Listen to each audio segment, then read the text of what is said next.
That makes it real easy.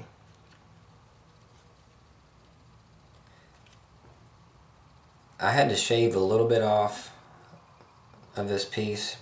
First of all, you just need to go ahead and get it installed here in the trigger, or next to the trigger. And the way you do that is you can see a little bit of space right in here, and that's where we're going to put the trigger over travel stop. And it fits right in there. It's kind of tight sometimes. You might need to shave it a little bit off, but a word of caution, I would get it fitted in here first. Try your trigger out, see what your trigger does, and then very, very carefully and slowly get some fine grit sandpaper and take a little bit off at a time, because once you remove too much, it's over with. Then you'll basically have your factory stock over travel again. So what we're going to do now is we're going to install the locking block back in, and it's not too hard. Just gotta line everything up, wiggle it in there.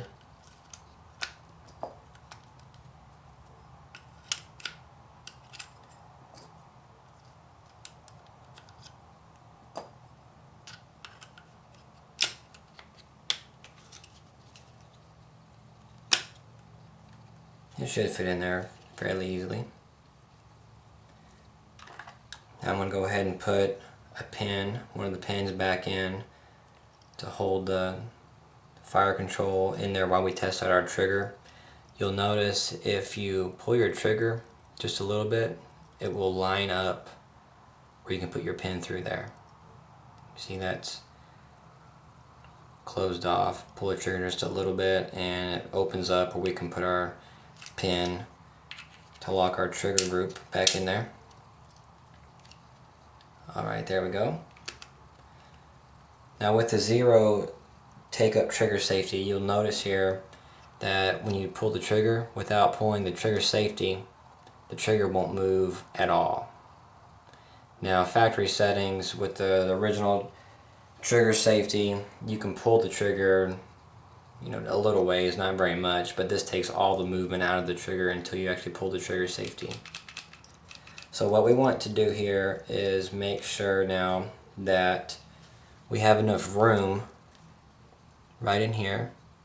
You want your trigger bar to be able to move just far enough forward to where it's engaging the safety bar and releasing the sear. Now what happens usually is when you first put in your little piece of plastic here to take out your over travel, it's a little bit too much and you can't pull your trigger at all. And you'll pull the trigger and nothing happens. You can see here the sear. We want to watch the sear and see if it moves any. And right now you can see that my sear is moving. I have adjusted everything just to where it needs to be. So if your sear is not being engaged and isn't moving, you'll need to go ahead and remove everything here, remove the pin, take out the trigger and trigger bar, and you need to remove your over travel stop. And let me just go ahead and remove it real quick and show you what you need to do to it. Now the two places that you're possibly going to have to sand a little bit is this point here, which is this is the place that rests against the right side of the gun.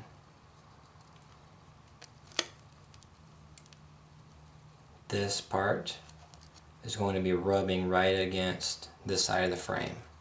So if it fits too tight against the frame and the trigger bar, you might need to just shave off a tad bit here so that it's not having too much friction. In fact, you don't want it to be having friction at all. That will make the trigger harder to pull.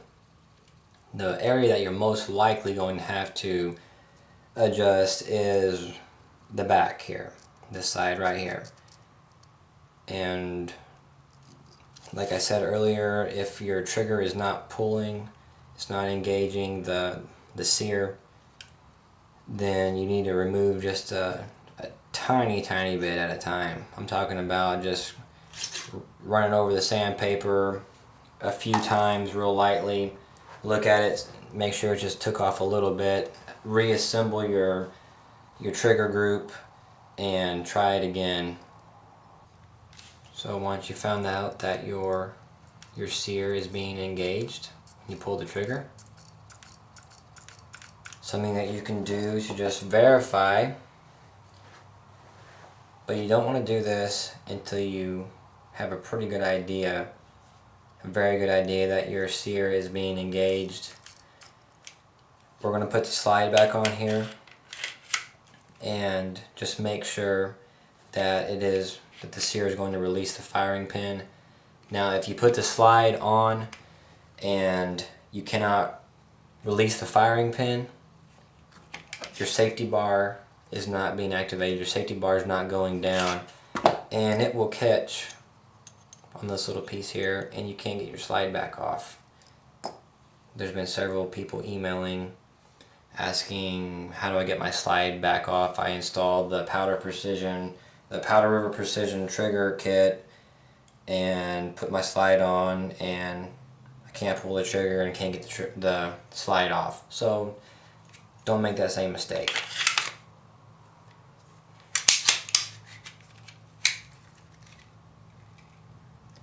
But we can see that cocking indicator is out. So what we're going to do now is we're going to engage palm safety and pull the trigger.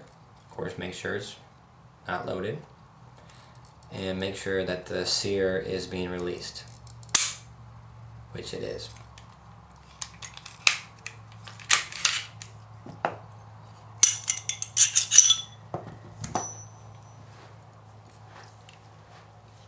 So let's go ahead and reassemble the gun since it's all working like it needs to be. What I'm going to do now is put the retainer pin back in and also the slide stop lever. You don't have to remove everything, just pull it out far enough where you can drop the retainer pin back in.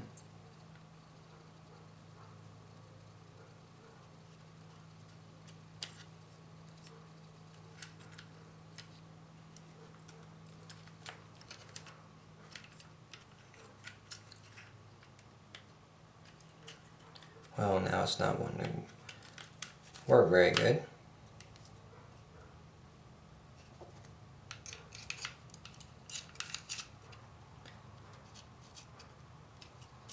The slide stop lever usually just goes right in real easily. It's not very hard to get back in there.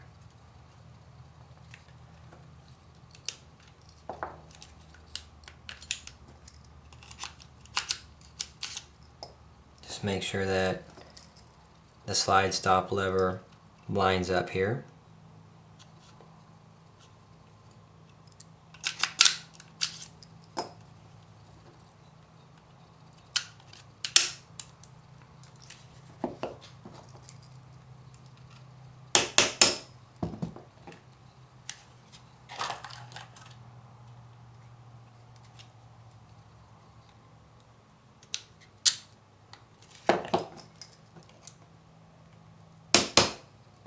Now we'll put our disassembler lever back in. You'll notice there's a groove here. If you'll put that little groove in first, where you can see our spring,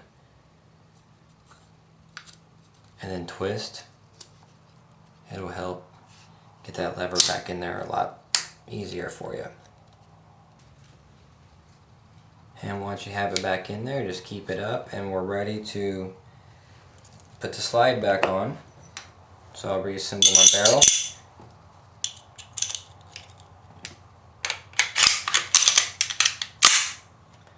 And we should be able to have a functioning firearm now.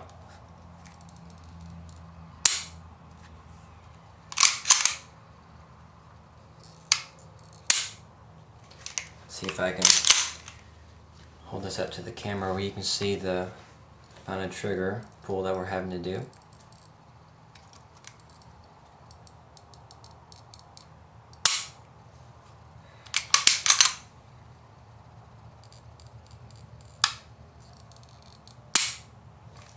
So as you can tell, that's much more crisp than the stock trigger that comes on the gun.